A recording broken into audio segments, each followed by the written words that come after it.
I think we are ready just to quickly do the introductions so that you still have your 10 full minutes to present, Kavita. So just to welcome everyone to our session. Thank you so much for being here this morning.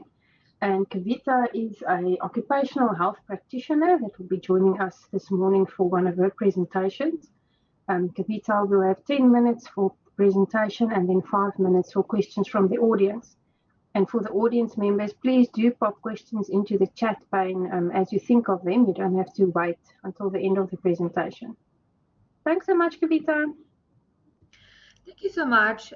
Good morning, everybody. My name is Kavita Naika. I'm an occupational health practitioner by profession and part-time lecturer at the University of Pretoria. Today, I'm going to take you through a study that was done on the perceptions of e-learning amongst public health students at a South African university. So just to give you a little background on the study, so we all know that since the introduction of technological advances in the 1990s, these advancements have been making its way into many aspects of our homes and livelihoods, and these advancements has been making its way into our educational system. And this, in turn, has resulted in a greater shift towards using web-based tools. And today's competitive world, organizations need to strive to enhance their web-based technologies in order to remain successful and be in the market. And our educational institutions are just not exempt from this. And since the sudden impact of the COVID-19 pandemic in 2020, most face-to-face educational institutions were forced to move their programs fully online. As a measure to curb the pandemic, as well as to protect the health and safety of both students and academic staff. And this is also in addition to meeting the demands of globalization and the need for information accessibility and technological advancements. So that's just a little background to the study. So this study was quantitative and descriptive in nature, and we had surveyed 143 postgraduate students that were studying towards their PG DIP in public health at the University of Pretoria. And we used a questionnaire that was developed by Ismail and colleagues of 2022 that focused on 6 main subscales, and that included attitude, social influences, effectivity, accessibility, ease of use, and satisfaction. And one of the main objectives of this study was to determine the perceptions, attitudes, and satisfaction levels of postgraduate public health students towards an e-learning approach. And what the study found was that 98% of students that were surveyed had a positive attitude towards online learning, which means that the majority of students had a favorable view of e-learning as a method of education. The study also found that 97% of students believed that e-learning deepened their interest in the subject matter, and this suggests that online learning not only met their educational needs, but also engaged them more effectively in their studies.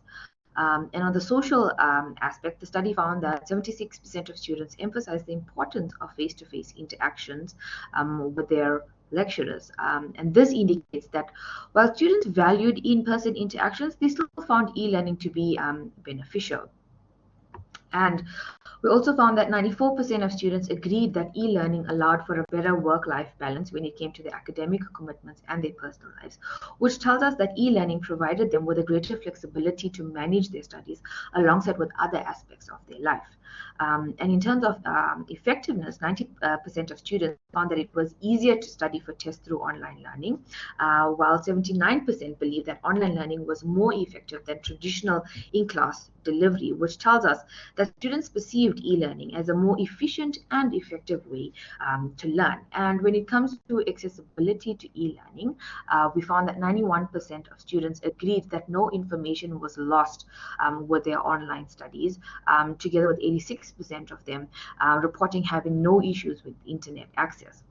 And these results tell us that students do not encounter major barriers to accessing the e-learning material and resources. Right, and the study also found that students found that the learning management system, which in this case they used Blackboard, to be convenient, and they preferred it for their online learning. They also reported an overall improvement in computer skills, and this tells us, and this shows us that the technological aspect of e-learning was well received and contributed to overall skill development. So that's my results in a nutshell.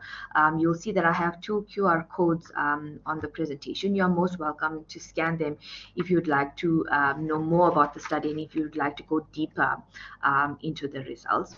So in summary, I just want to highlight that the research demonstrates that the majority of students had a positive perception towards e-learning.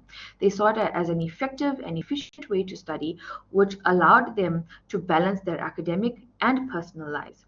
And while face-to-face interactions were still valued, students appreciated the convenience and the accessibility of e-learning, as well as the skills that it helped them to develop. And these findings underscore the potential benefit to integrate e-learning into educational systems to cater for the diverse needs and preferences of students. And then I just want to leave you with just one last thought, is that online learning is not just a technological trend, but a transformational tool that both students and educational institutions can use to transform the way we learn and deliver our education. Thank you. That's my story. I'm not sure if there's any questions regarding the study or regarding the results. Thanks so much, Kavita. Let's perhaps open to the rest of the participants that are here. Is there someone with a burning question at the moment? Then I'll go.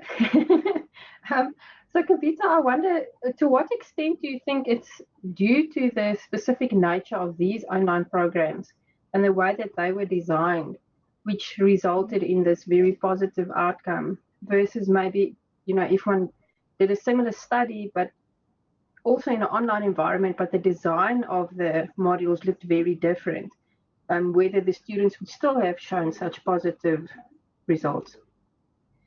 That's actually a great question, and thanks for that. But I think that the study design has a very large influence on satisfaction levels of students, because I've come across many articles where the study design was not adequately conveyed to the students. For example, I'll give you a typical example. When similar studies were done when soon after the pandemic had hit, when educational institutions were then forced to move their programs online, there wasn't a thorough thought process that went into where educational institutions had to think literally everything from instructional design to course design from A to Z. It was a very rushed process, and the outcomes of such actions, it showed that the students were actually not satisfied with the way online education was being delivered. But we find that as we are getting more and more into online delivery, we find that higher education institutions are much more thorough now when it comes to their online design and structure, and as a result, satisfaction levels are then much higher when it comes to having to survey students and results thereof. Thank you. Thanks, Kavita. Any questions or comments from the participants?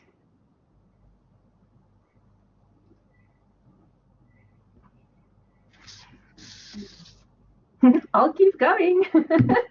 So, Kavita, did you have any items in your survey that were particular to the way that assessment took place?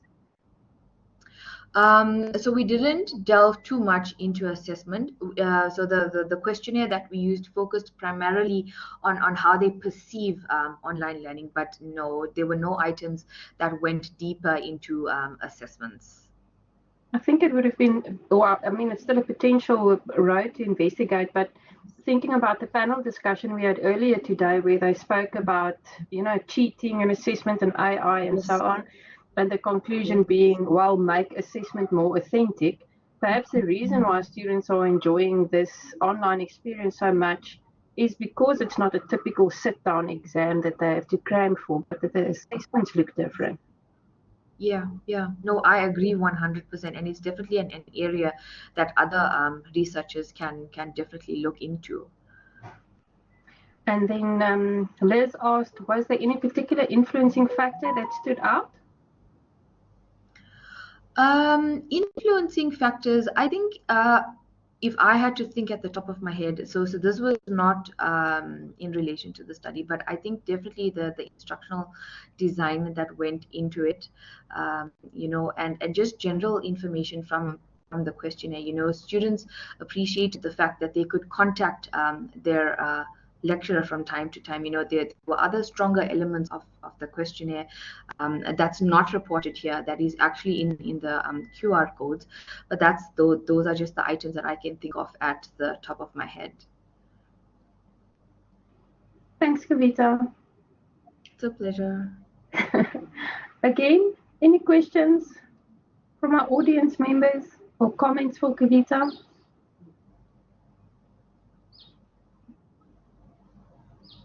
Just a thanks from Liz. Yes, Liz. Yeah, I was just wondering, now that we know this, Kavita, what would you suggest is the next piece of research that should be done? What would you suggest? It makes logical sense in terms of researching what is clearly now positive, but it's still at quite a high level. So what do you think we should be delve deeper into the study? Thanks. I think from my side, if we had to take this a step further, I would definitely then change the study into a qualitative study, and having one-on-one sit-downs with the students to delve deeper into how they perceive online learning, and not just a structured questionnaire where they could, answer from a 5-point type Likert scale. And yeah, in that way, would be able to get real feel from the students. Great, thanks. Linda? Thanks, Kavita. It's interesting to see how things play out.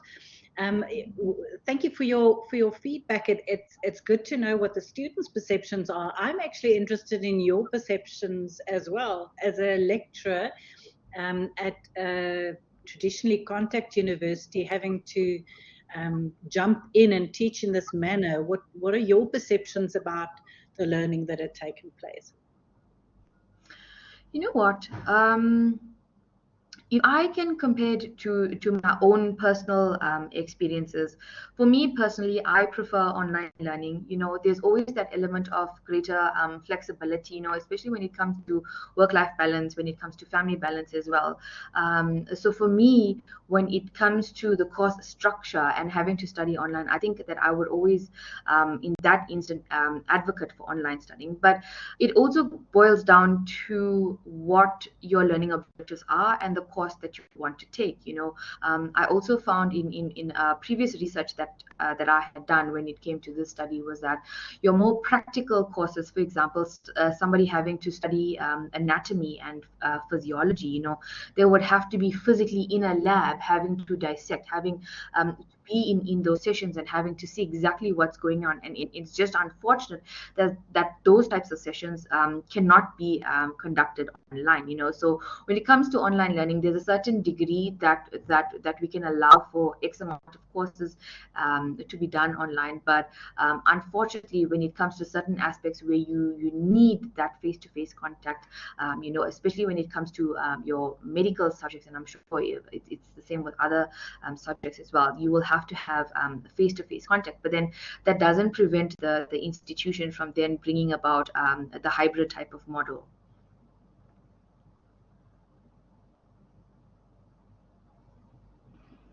Thank you, Kavita. I see we still have 2 minutes left to go. Were there any other questions? I do note that there were queries about publication. So Kavita, that needs to happen. So Ricky also mentioned.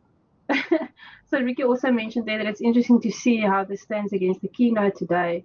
How did students feel about transfer of learning? It was mentioned that it was more than 12%. Liz? Yeah, I just want to ask Kavita, if you could remind me, what module did you use to collect the data in? Was it AHM? It was AHM, yes, the research protocol module. Okay, so just to answer Sariki, she wanted to know about the transfer of knowledge. this is a research protocol development module. So out of those, students are being accepted into the Masters of Public Health. So I would say, and they're doing quite well, that we can see so far. So I would say the transfer of knowledge is quite good, but we need to study it and give you proper data. But early indications are that it is quite good. Thanks. Thank you for the clarification, Liz. Apologies, Kavita. Anything in closing from your side? Nothing in closing from my side. Just remember that the QR codes are available on screen. So if you want to read more about the research or delve deeper into the results, you're most welcome to scan the QR codes. Thanks. Perfect. Thanks so much. And just to the audience members as well, you'll see that Anki Roberts posted a link there. That's for LEGO. If you maybe want to win, I think something like a year's sponsorship of access for your students, please go have a look at that link. See you in the next room then. Bye, everyone.